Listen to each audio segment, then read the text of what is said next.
किसान खेती तो करते हैं, लेकिन अगर किसी विशेषज्ञ की सलाह को ध्यान में रखते हुए वो फसलों को उगाएं, तो उन्हें कम लागत में ज्यादा मुनाफा हो सकता है।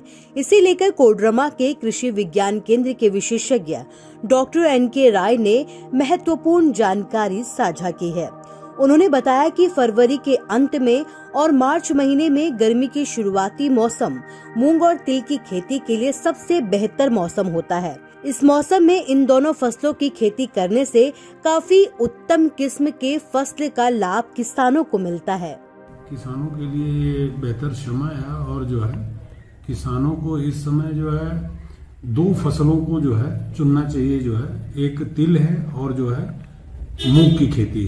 गर्मी में दो फसल हम जो है इस हमारी एरिया है इसमें इस हवामान में जो है मूंग की खेती बहुत अच्छा उत्पादन हम जो है ले सकते हैं। गर्मी के मूंग की बात करते हैं, जो गर्मी में हम मूंग और तिल की खेती करते हैं तो ये बहुत क्वालिटी उत्पादन मिलता है दोनों का। तो जैसे तिल की बात करते हैं तो तिल की अभी बुआई चालू है।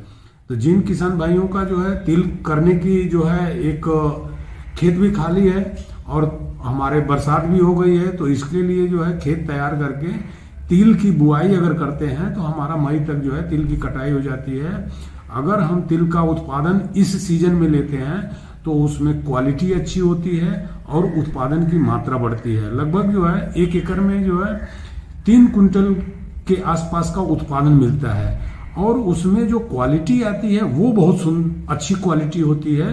व्हाइट कलर होता है और कोई बीमारी नहीं आती है, रोग नहीं आता है। इसलिए तिल की खेती एक जो है बहुत ही लाभकारी खेती है और गर्मी में तो और भी बढ़िया है, क्योंकि जब हम बरसात के सीजन में करते हैं तो बहुत सारी बीमारियां आती हैं, लेकिन गर्मी में अगर हम तिल की खेती करते हैं तो उसमें लागत कम आती है, उत्पादन अच्छा मिलता है। तो इसलिए एक फसल हम किसान भाइयों से आग्रह करेंगे कि वो तिल की खेती जरूर प्रारंभ करें।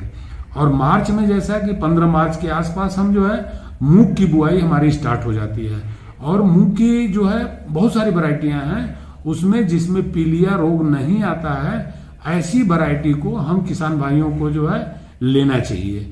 और मूंग की खेती जो है 60 दिन की खेती होती है, उसमें खाद की मात्रा कम होती है, पानी की कम मात्रा आवश्यकता पड़ती है। इसलिए मूंग की भी खेती करके जो है किसान भाई हमारे जो है अच्छा उत्पादन जो है लेके अच्छा इनकम कर सकते हैं। तो ये हमारी जो है गर्मी में 2 खेती करके हम अपनी इनकम को अच्छा बढ़ा सकते हैं। किसानों के लिए इसमें जो है करना चाहिए, हमको बुआई से लेके कटाई तक का ध्यान रखना चाहिए किसानों को। जैसे हम बुआई करते हैं, बुआई के समय हमको अच्छी मिट्टी तैयार कर लेना चाहिए। 2 बार कल्टीवेटर चला के जो है उसमें बुआई करना चाहिए। खाद की मात्रा जैसे हम कहते हैं कि दलहनी फसल में बहुत आवश्यकता नहीं पड़ती है। तिल में हमको जो है 1 एकड़ में जो है करीब 30 से 40 किलो जो है हमको DAP डालना चाहिए और 15 से 20 किलो यूरिया बुआई के समय अगर हम उपयोग करते हैं तो उसके विकास में अच्छा उत्पादन मिलता है।